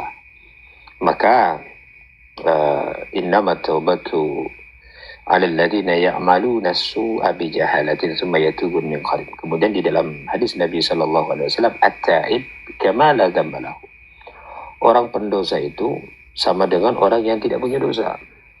Sama dengan orang yang sama sekali tidak berbuat dosa, karena dosa-dosanya diampuni oleh Allah. Jadi kita tidak usah berkecil hati. Tadi Ustadz RR udah ada menjelaskan bahwa la taqnatu min rahmatillah. Jangan kalian berputus asa daripada rahmat Allah. Innama yai'asu min rahmatillah ilal qaumul kafirun. Hanyalah orang-orang kafir. Orang-orang kafir yang putus asa daripada rahmat Allah. Ini ada sebuah kisah sedikit mungkin agak lumayan menarik. Ada seseorang, bentar ya. Wa'an Zaid, bukan. Nah, ada kasus ini, hadis Nabi, cerita ini dalam sebuah hadis Nabi sallallahu alaihi wasallam. Pada Abi Sa'id bin Malik bin Sanan al-Khudri radhiyallahu an, ada Nabi sallallahu alaihi wasallam qala, kana fi man kana qablakum rajulun, ada seseorang yang berbuat dosa, dia membunuh qatala 99 nafsan, membunuh orang 99. Bayangkan, bunuh orang 99. Kalau sekarang sepreman-premannya preman, belum ada kan membunuh sampai 99 orang. Nah, paling kucing yang dibunuh ya kan. Maka dia pernah ingin bertafasala an ahli al-ard. Nah, dia kemudian dia bertanya pada orang-orang yang pemuka agama. Dia bertanya, fadala ala rahib, ditunjukkanlah kepada seorang ulama. Fatahu faqala. Nah, pembunuh ini mengatakan pada ulama ini, dia mengatakan, ini qatala tis'ina nafsa, saya telah membunuh 99 orang. Fahal lahu min taubah, apakah masih ada taubat bagiku? Faqala lah. Maka ulama ini mengatakan udah bunuh 99 orang, tidak ada taubat bagimu. Akhirnya apa? Faqatalahu fakammala bihi mi'ah. Akhirnya orang itu pun dibunuh juga. Maka genaplah sampai 100. Udah kan, apa namanya, udah kadung, maksudnya udah pun tidak ada taubat, sekalian dibunuh gitu sama pembunuhnya. Summa sa'alan ahli al-ardi. Kemudian dia bertanya lagi pada seseorang, yaitu rajulun alim, pada seseorang yang berilmu, alim. Ulama kan berarti ulama Bani Israel, ulama pada zaman Bani Israel. Faqala innahu qatala mi'at nafsin fahal lahu min taubah. Saya membunuh 100 orang, apakah masih ada taubat? Ini bertanya pada ulama yang bijak ini. Faqala na'am. Oh, masih ada taubat. Wa man yahulu bainahu wa bainat taubah. Maka taubat malam yugharir, selama nafas belum sampai tenggorokan, itu masih ada taubat. Maka kata ulama ini, intalik ila ardin kadza wa kadza. Kau datang pada seseorang di sana. Ya kan? Dia tunjukkan tempatnya, orangnya begini dan begitu. Fa innaha biha unasun ya'buduna Allah fa'budullah ma'hum. Orang itu, kau minta petunjuk pada orang itu bagaimana caranya bertaubat. Orang itu orangnya alim, dia orangnya taat beribadah, orangnya saleh. Ikutlah kau sama dia. Ikuti bimbingannya kalau kau benar-benar ingin bertaubat. Maka si pembunuh tadi berangkat. ولا ترجع إلى أرضك فإن أرض سوء فانطلق حتى إذا هذا نصف الطريق. Maka berangkat di tengah jalan, orang ini atahul maut, tiba-tiba mati, meninggal orang ini, dicabut nyawanya oleh malaikat. Dan jatahnya mati kan, waktunya mati. Waqtasamtu bihi malaikatul fatakhasamat fihi malaikatul rahmah wa malaikatul azab. Akhirnya malaikat rahmat dan malaikat azab itu berdebat. Ini bagianku, kata malaikat azab. Ini banyak dosa, memang saya tunggu nih. Begitu saya hajar. Oh tidak, kata malaikat rahmat. Ini bagianku. Kenapa? Karena orang ini menuju taubat, minta ampun kepada Allah. Oh tidak, orang ini banyak dosa, tapi orang ini mau taubat. Maka patah khosomat, dua malaikat ini berdebat. Akhirnya malaikat dua ini sepakat. Faqalat malaikatur rahmah. Bagaimana kalau kita ukur jarak berangkat dia taubat dengan jarak dia sampai pada tujuan. Ternyata setelah diukur, dia hanya 1 jengkal lebih dekat kepada tempat taubatnya. Itu pun karena berontak, dia karena sakitnya dicabut nyawa. Maka seketika itu langsung diambil, dirangkul oleh malaikat rahmat. Dan akhirnya orang itu termasuk orang-orang yang diterima taubatnya oleh Allah. Bayangkan membunuh 99 orang, ditanya pada orang tidak ada taubat, dibunuh sampai 100 orang. Nah, berangkat mau taubat, kemudian mati, dan ternyata lebih dekat jaraknya menuju pintu pertaubatan, menuju orang yang dituju tadi. Maka gara-gara itu Allah Subhanahu wa Ta'ala mengampuni dosa-dosanya. Ini mau berangkat taubat, apalagi dia sudah bertaubat. Maka Allah mengatakan Quran di surah An-Nisa, wa man yakhruj min baitihi muhajiran ila Allah wa rasulih thumma yudrikuhu al-maut faqad waqa'a ajruhu 'ala Allah. Barang siapa wa man yakhruj min baitihi, siapa yang keluar dari rumahnya muhajiran ila Allah wa rasulih, karena dia ingin hijrah kepada Allah menuju pintu pertaubatan dan rasulnya. Thumma yudrikuhul maut, kemudian orang ini mati, maka faqad waqa'a ajruhu 'ala Allah, maka pantas baginya pahala di sisi Allah Subhanahu wa Ta'ala. Maka Fir'aun itu udah saking bangsat bejatnya manusia sampai mengakui dirinya adalah manusia, mengakui dirinya Tuhan. Ketika dia tenggelam, dia mengatakan, ya Musa aghithni, ya Musa aghithni. Bahkan dia amantu bi Rabbi Musa wa Harun, saya beriman kepada Tuhannya Musa dan Harun, tolong aku. Sampai 80 kali Nabi Musa tidak menggubrisnya, ditegur oleh Allah. Maka kata Allah, wahai Musa, andaikan dia minta tolong kepadaku 1 kali, ya Allah, ya Rabb, aghithni, ya Allah, ya Tuhanku, pasti saya tolong, kata Allah, pasti saya selamatkan Fir'aun. Maka orang yang bertobat itu pahalanya saya besar. Selain Allah suka, Allah senang pada orang-orang yang bertaubat, maka Allah Subhanahu wa taala ketika kita berbuat dosa selama orang itu istighfar, wa ma kana Allah liyu'adzibahum wa hum mustaghfirun. Aku tidak akan menyiksa seorang hamba sementara hamba itu masih beristighfar kepadaku. Nah, jadi karena sebab-sebab dosa itu banyak kemudian kita kadang karena sebab dosa rizki kita sempit, karena sebab dosa urusan kita sulit, karena sebab dosa kita utang tak terbayar, karena sebab dosa kita terkadang jodoh kita juga lambat, karena sebab dosa itu banyak dampak daripada dosa. Tetapi ketika orang itu masih mau beristighfar, maka semua itu bukan halangan. Allah buka semua, Allah hilangkan kesulitan, Allah hilangkan masalah, Allah berikan jalan keluar kalau kita selalu beristighfar, bertaubat kepada Allah Subhanahu wa taala. Oke, itu sedikit tambahan. Kalau mau dilanjutkan diskusi, lanjut. Nah, kalau misalnya cukup, ya cukup. Mudah-mudahan bermanfaat. Ya, terima kasih Ustadz. Bagaimana host? Nah, kalau saya sih, tapi kalau kita lihat kan sesuai dengan jadwal live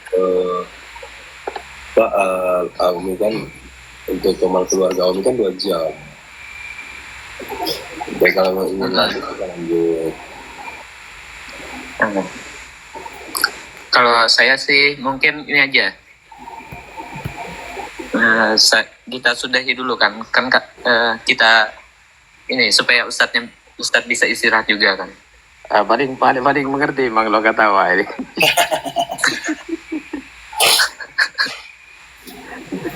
Ya, kalau kemalaman nanti Ustadz kan sakit kan nanti. Ngomong terus kan capek juga ya kan. Atau dilanjut Ustadz RR silakan. Rasa cukup sesuai target waktu kita ya, 2 jam sebenarnya ya. Nah, ini ditutup dan kemudian nanti kalau ada yang mau buka ya, tapi jangan pakai keluarga Aumi lagi. Kita memang waktunya 2 jam saja. Oke. Siap, Ustaz. Ya, sekedar informasi bagi saudara-saudara ya yang ada di bawah. Untuk besok ini kita buka 2 komal, yaitu Keluarga Aumi dan Creator Live. Untuk Creator Live ini khusus untuk pengajian saja ya, khusus untuk pengajian. Itu pada hari Selasa. Selain hari itu tidak ada membuka komal, kecuali komal Keluarga Aumi yang dibuka. Ya, itu sekedar informasi. Mungkin ada promosi tentang UKM, silakan. Iya, kepada Kak Anita, monitor Kak Anita ini. Oh iya, itu sama Wong Giri, Ustadz Wong Giri udah dikirim Nita. Ini jauh dari perangkat ini.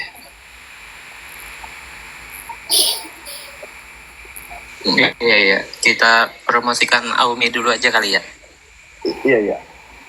Ya, ini kepada 15.000 penonton yang ada di Komal ini. Kami dari Aumi, Akidah Ukhuwah Muslim Indonesia, bertujuan untuk membentengi dan memperkuat akidah saudara-saudari, terutama Muslim. Dalam berbagai cara seperti kajian Al-Quran dan hadis, diskusi dengan data dan tanpa hujat, baik dengan Muslim sendiri ataupun non-Muslim.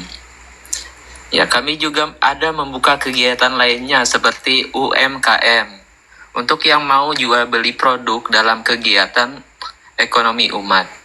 Kepada saudara-saudari yang mau bergabung dengan Aumi, bisa hubungi saya, Lokatawa. Di TikTok ini ada Ustadz RR777 juga ini di atas sini, dan keluarga Aumi lainnya. Ya, untuk melihat video kegiatan Aumi bisa dicek di YouTube saya, Lokatawa. Kemudian ada juga di sini karate, YouTube karate itu namanya Aumi Channel. Bisa langsung di search di YouTube atau klik link di bio saya. Terima kasih atas perhatiannya, mohon dukungan semuanya. Mudah-mudahan bermanfaat bagi kita semua. Amin. Ya Rabbal Alamin. Terima kasih. Kita serahkan kepada host. Ya, terima kasih. Dari paparan guru-guru kita, semoga penjelasan dari guru-guru kita menambah kuat lagi keimanan dalam hati kita dan menjadi fondasi dalam hidup kita, dan kita akan sampaikan kepada keluarga kita yang tidak sempat hadir di dalam atau menyimak live-nya Komal Keluarga Umi. Semoga ilmu yang disampaikan oleh Ustadz menjadi bermanfaat bagi kita yang mendengar, dan amal yang tidak terputus, salah satu amal yang tidak terputus adalah ilmu yang bermanfaat. Semoga ilmu yang disampaikan oleh Ustadz ini akan mengalir bagaikan air yang mengalir, dan ilmu yang disampaikan kepada kita semua menjadi amal jariah Ustadz kelak di akhirat. Amin. Mungkin bisa ditutup oleh Ustadz Khatulistiwa atau Buya RR, disilakan. Silakan aja. Silakan Ustaz. Ustaz nasihat apa aja? Doa. mohon izin. Bismillahirrahmanirrahim. Allahumma salli ala Muhammad wa ala alihi. Alhamdulillah bi ni'matil iman, alhamdulillah bi ni'matil Islam, alhamdulillah bi ni'matil Quran, alhamdulillah bi ni'mati ikhwanina al-muslimin. اللهم صل على محمد وعلى سيدنا. اللهم اقسم لنا من خشيتك ما تحول به بيننا وبين معصيتك، ومن اليقين ما تهون به علينا مصائب الدنيا، وما تبلغنا الجنة بما اللهم اتنا بأسمائنا وأبصارنا وقواتنا ما أحييتنا، واجعله وارث منا، واجعله ثأرا على من عادنا، ولا تجعل مصيبتنا في ديننا، ولا تجعل الدنيا أكبر همنا ولا مبلغ علمنا، ولا تسلط علينا من لا يرحمنا. اللهم افتح علينا أبواب الخير وأبواب البركة وأبواب الصحة وأبواب القوة وأبواب الرزق. اللهم طول عمرنا وصحة سعدنا. اللهم اغفر لأبينا وفي لأمنا ولمجدنا ولمشايخنا وعلم أستاذنا وجميع المسلمين والمسلمات والمؤمنين والمن الأحياء منهم الأموات. ربنا آتنا في الدنيا حسنة وفي الآخرة حسنة وقنا عذاب النار. سبحانك اللهم وبحمدك أشهد أن لا إله إلا أنت أستغفرك وأتوب إليك. وصلى الله على سيدنا محمد وعلى آله وصحبه وسلم. دعواهم فيها سبحانك اللهم وتحيتهم فيها سلام، وآخر دعوانا أن الحمد لله رب العالمين. اللهم صل على محمد. Allahumma sholli wa sallim ala bagi saudara-saudara yang telah mendukung ya, semoga Allah memberikan rezeki yang bermanfaat kembali dan menambahkan rezekinya kepada saudara-saudara semua. Terima kasih atas apa yang telah diberikan kepada Auni. Semoga malam ini kita tidur jangan lupa berwudu dan berdoa. Semoga kita dalam tidur dijaga oleh Allah dan kita dibangunkan dalam keadaan sehat walafiat untuk melaksanakan kegiatan selanjutnya. Ya, terima kasih. Amin. Saya sebagai host dari keluarga Aumi mengucapkan wabillahi taufiq wal hidayah. Wassalamualaikum warahmatullahi taala wabarakatuh. Waalaikumsalam warahmatullahi wabarakatuh. Izin Ustaz Buya, saya rungkatkan izin. Siap.